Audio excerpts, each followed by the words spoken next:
Firearm confiscation in Montana doesn't happen often, but when it does, it can catch gun owners off guard. Your firearm could be taken if police believe it was used in a crime, if it's temporarily secured for safety at a scene, or if criminal charges are filed that legally bar you from possession.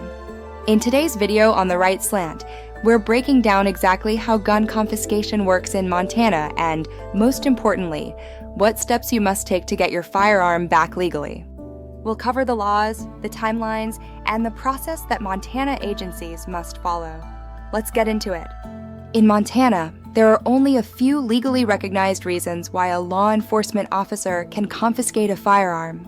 These rules are set out in Montana's 2007 Firearm Return Statute and the state's weapons provisions. Here are the main ways your firearm might be seized. Seizure as evidence. If officers have probable cause to believe a firearm was used in the commission of a crime, it can be taken as evidence.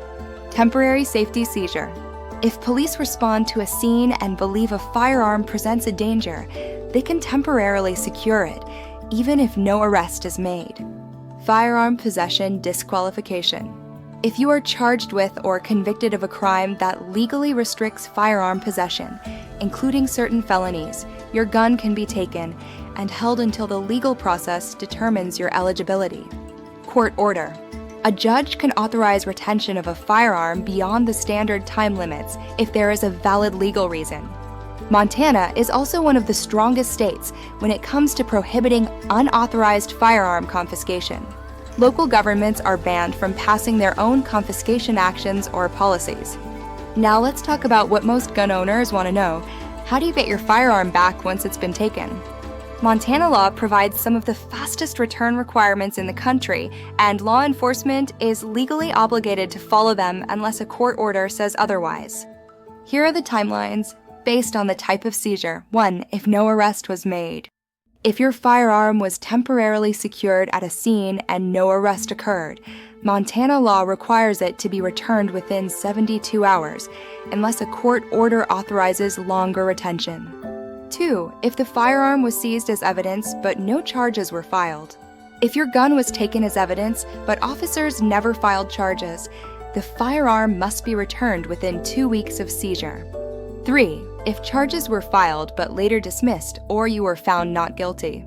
If you were cleared and no other firearm-related charges remain, Montana law requires return of the firearm within 48 hours of your written demand.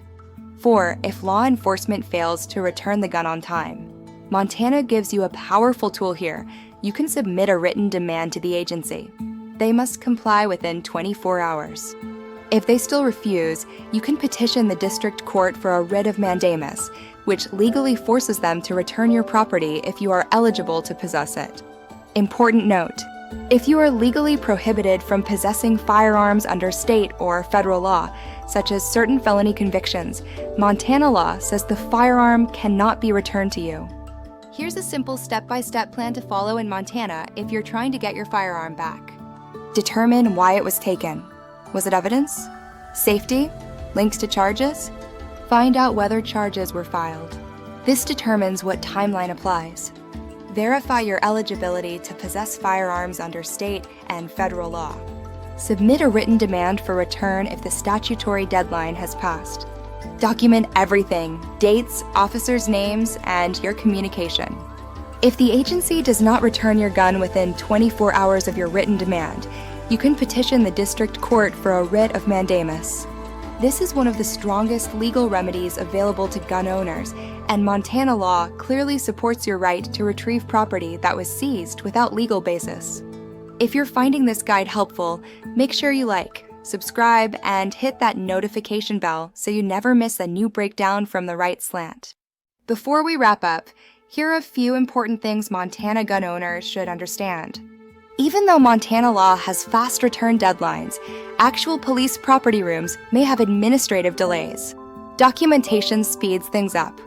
If your firearm is tied to a felony charge, the gun will not be returned until that charge is resolved legally. Evidence holds can continue if the prosecutor states the firearm is needed for trial. Only the rightful owner can claim the firearm. If ownership is disputed, the return may be delayed until proof is provided. And finally, if you're in a complex situation, such as domestic violence-related charges or federal prohibitions, speak with an attorney licensed in Montana. Montana firearm law is clear and direct, and when you understand the process, you can hold agencies accountable to the timelines the law requires. Thanks for watching this Montana firearm confiscation guide from the Right Slant. Check out our other state-by-state breakdowns, and remember, knowledge is your strongest protection. Stay informed, stay prepared, and we'll see you in the next video.